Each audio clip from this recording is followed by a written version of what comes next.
ಅಷ್ಟೇ ಸಿಂಪಲ್ ರೀ. ಅದೇನು ಆನ್ಲೈನಲ್ಲಿ ಈಗಾಗಲೇ ಘೋಷಣೆ ಮಾಡಿದ್ದಾರೆ. ಸಿ ಎಮ್ ಅವರೇ ಹೇಳಿದ ಮೇಲೆ ಫಾರ್ಮಲ್ ಆಗಿ ಅಷ್ಟೇ ಆನ್ಲೈನ್ ಅಷ್ಟೇ ರೆಸೊಲ್ಯೂಷನ್.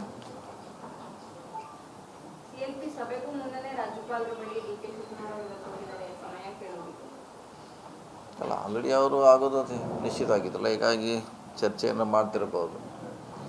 ಮುಂದೆ ಓತ್ ಬಗ್ಗೆ ಟೈಮು, ಡೇಟು, ಪ್ಲೇಸು ಚರ್ಚೆ ಮಾಡಿರ್ಬೋದು.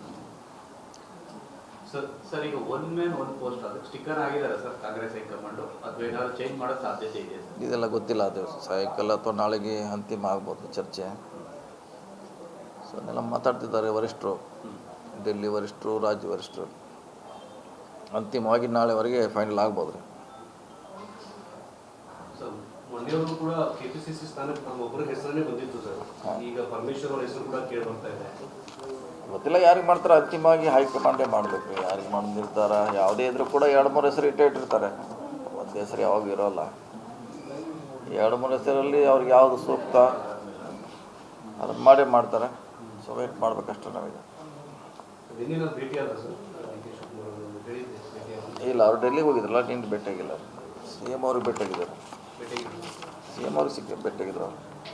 ಸೊ ಮಿಕ್ಕಿದವರು ಇಲ್ಲ. ಇವತ್ತೇನು ಸಿಕ್ಕರೆ ಭೇಟಿಯಾಗ್ತೀವಿ. ಯಾಕಂದ್ರೆ CLP ಇದೆ ಇವತ್ತು. CLPಯಲ್ಲಿ ಭೇಟಿಯಾಗ್ತೀವಿ. ಕೆಪಿಸಿಸಿ ಜೊತೆಗೆ ತಮಗೂ DCM ಸಿಗಬೇಕು ಅನ್ನುವಂತಹ ಒಂದಿಷ್ಟು ಒತ್ತಾಯ ಕೇಳಿ ಬರ್ತಾ ಇದೆ. ಕಾರ್ಯಕರ್ತರು ಹೇಳ್ತಾ ಇದ್ದಾರೆ, ತಮ್ಮ ಬೆಂಬಲಿಗರು ಹೇಳ್ತಾ ಇದ್ದಾರೆ ಅವರು ಕೂಡ DCM. ಇಲ್ಲ, ಅದು ಏನು ಮಾಡಬೇಕು ಅನ್ನೋದು ನಮ್ಮ ಪಕ್ಷ ತೀರ್ಮಾನ ಮಾಡಬೇಕಷ್ಟೆ. ಬೇರೆಯವ್ರದ್ದು ಡಿಮಾಂಡು ಅವರು ಇಂಟ್ರೆಸ್ಟ್ ಹೇಳ್ತಾರೆ ಅಷ್ಟೇ. ಅಂತಿಮವಾಗಿ ಪಕ್ಷ ತೀರ್ಮಾನ ಮಾಡ್ತಿದೆ ಯಾರಿಗೆ ಯಾವ ಹುದ್ದೆ ಕೊಡಬೇಕು, ಯಾವ ಸ್ಥಾನ ಕೊಡಬೇಕಂತ. ಅದಕ್ಕೆಲ್ಲರೂ ಬದ್ಧರಾಗಿರ್ಬೇಕಷ್ಟೇ. ಸರ್, ಕಾಂಗ್ರೆಸ್ ಇತಿಹಾಸದಲ್ಲಿ 4 DCM 3 DCM ಮಾಡಿದ ಉದಾಹರಣೆಗಳಿಲ್ಲ. ಮಾಡ್ಬೋದಾ? ಇನ್ನೂ ಮಾಡಿಲ್ಲ. ಏನು ಚರ್ಚೆ ಅಷ್ಟೇ ಮಾಡಿಲ್ಲ ಇನ್ನೂ. DCMಗಳೇ ಬೇಡ ಅನ್ನೋ ಕೂಗು ಇದೆ. ಅದು ಇದೆ, ಮಾಡಬೇಕನ್ನೋದಿದೆ, ಮಾಡಬಾರ್ದು ಅನ್ನೋ ಎರಡೂ ಇದ್ದಾರೆ. ಅಂತಿಮವಾಗಿ ಯಾವುದು ಸೂಕ್ತ ಕರ್ನಾಟಕಕ್ಕೆ, ನಮ್ಮ ಪಕ್ಷಕ್ಕೆ, ಅದನ್ನು ನಿರ್ಧಾರ ಮಾಡ್ತಾರೆ. ಸೋಮವಾರ ಆಗ್ಬೋದು ಸರ್ ಡಿಸೈಡ್? ಅಷ್ಟಕ್ಕಾಗುತ್ತೆ. ತೊಳೆದ್ರೆ ಡೇಟ್ ಗೊತ್ತಿಲ್ಲ, ಅದು ಅವರೇ ನಿರ್ಧಾರ ಮಾಡಬೇಕು. ಬಹುತೇಕ ಹಿರಿಯ ನಾಯಕರನ್ನ ಸಚಿವ ಸಂಪುಟದ ಕೈ ಬಿಟ್ಟು ಹೊಸಬರಿಗೆ ಅವಕಾಶ ಸಿಗುತ್ತೆ ಈ ಬಾರಿ ಅನ್ನೋದಿದೆ ಸರ್. ಪಕ್ಷ ಸಂಘಟನೆ ಹಿರಿಯರನ್ನೆಲ್ಲ ಬಳಸ್ಕೋಬೇಕು ಅನ್ನೋದು ಒಂದು ಚರ್ಚೆ ಇದೆ ಸರ್. ಗೊತ್ತಿಲ್ಲ ಯಾವ ನಿರ್ಧಾರ ಮಾಡ್ತಾರೆ.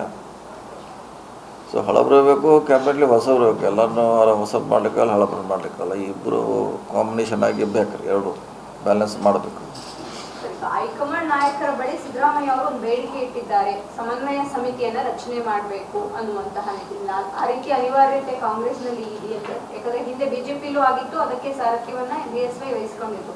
ಸೊ ಇಲ್ಲೂ ಕೂಡ ಸಿದ್ದರಾಮಯ್ಯ ಅವರಿಗೆ, ಯಾಕಂದ್ರೆ ಅವರಿಗಿರುವಂತಹ CM ಸ್ಥಾನದ ಬಳಿಕ ಅವರಿಗೆ ಕೊಡುವಂತಹ ಪೋಸ್ಟ್ ಅಂತಹದ್ದೇ ಆಗಿರ್ಬೇಕಾಗುತ್ತೆ ಅನ್ನೋದು, ಆ ಥರದ ಅನಿವಾರ್ಯತೆ ಇದೆ ಅಲ್ಲ. ಅದು ಪಕ್ಷ ತೀರ್ಮಾನ ಮಾಡಬೇಕು. ಯಾಕಂದ್ರೆ ಚರ್ಚೆ ಇನ್ನೂವರೆಗೇನು ಆಗ್ತಾ ಇಲ್ಲ ಅದು ಆ ರೀತಿ. ಸೊ CLP ಆದ್ಮೇಲೆ ಗೊತ್ತಿಲ್ಲ ಏನು ನಿರ್ಧಾರ ಮಾಡ್ತಾರೆ. ಸೊ ಮಾಡ್ಬೋದು, ಮಾಡದೇ ಇರ್ಬೋದು. ಎರಡು ಆಪ್ಷನ್ ಇದ್ದೇ ಇರ್ತದೆ. ಯಾವ್ದಾದ್ರು ಡಿಪೆಂಡ್ ಅಪಾನ್ ಹೈಕಮಾಂಡ್ ತೀರ್ಮಾನ. ಸಕ್ರಿಯ ರಾಜಕಾರಣದಲ್ಲಿ ಉಳಿಯಬೇಕು ಅಂದ್ರೆ ಯಾವುದಾದ್ರು ಒಂದು ಪೋಸ್ಟ್ ಕೂರಿಸಬೇಕು ಅನ್ನುವಂಥದ್ದಿದೆ. ನೋಡೋಣ, ಕಾದು ನೋಡೋಣ ನಾಳೆವರೆಗೆ, ಸಾಯಂಕಾಲವರೆಗೆ.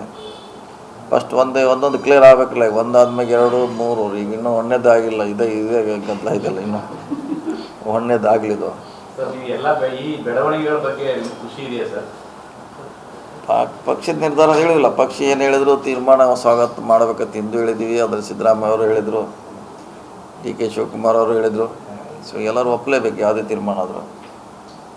ಗೊಂದಲ ಬಗೆಹರಿದೆ. ಗೊಂದಲ ಪಕ್ಷದಲ್ಲಿ ಇಲ್ಲೂ ಇಲ್ಲ. ಗೊಂದಲ ಯಾವುದೂ ಇಲ್ಲ. ಅರ್ಧದಷ್ಟು ಜನ ಸಚಿವಾಕಾಂಕ್ಷಿಗಳು ಉಟ್ಕೊಂಡಿದ್ದಾರೆ. ಹೊಸದಾಗಿ ಶಾಸಕರಾಗಿರೋ ಕೇಳ್ತಿದ್ದಾರೆ. 50ಕ್ಕೂ ಹೆಚ್ಚು ಜನ ನಮಗೂ ಸಚಿವ ಸ್ಥಾನ ಬೇಕು. ಈ ಗೊಂದಲ ಮೇಡಮ್, ಅದು ಇದ್ದೇ ಇರ್ತದೆ ಎಲ್ಲೇ ಪಕ್ಷದಲ್ಲಿ. ಎಲ್ಲ ನಾವು ಆಗ್ತೀವಿ, ನಮ್ಮದು ಸಾಮರ್ಥ್ಯ ಇದೆ, ನಮ್ಮನ್ನು ಬಳಸ್ಕೊಳ್ಳಿ, ನಾವು ಮಂತ್ರಿ ಒಳ್ಳೆ ಕೆಲಸ ಮಾಡ್ತೇವೆ, ಎಲ್ಲರೂ ಡಿಮಾಂಡ್ ಮಾಡೇ ಮಾಡ್ತಾರೆ. ಅಂತಿಮವಾಗಿ ಆಗೋದು 34, ಇನ್ಕ್ಲೂಡಿಂಗ್ CM ಹಿಡ್ಕೊಂಡೇ 34. ಅದನ್ನು ಮೀರುವಂಗಿಲ್ಲ. ಅದೊಂದು ಕ್ಯಾಪ್ ಇದೆಯಲ್ಲ,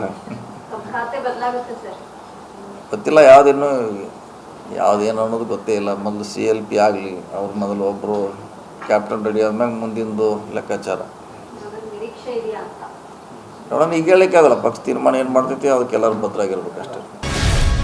ಗ್ಯಾರಂಟಿ ನ್ಯೂಸ್, ಸುದ್ದಿ ಖಚಿತ, ನ್ಯಾಯ ನಿಶ್ಚಿತ.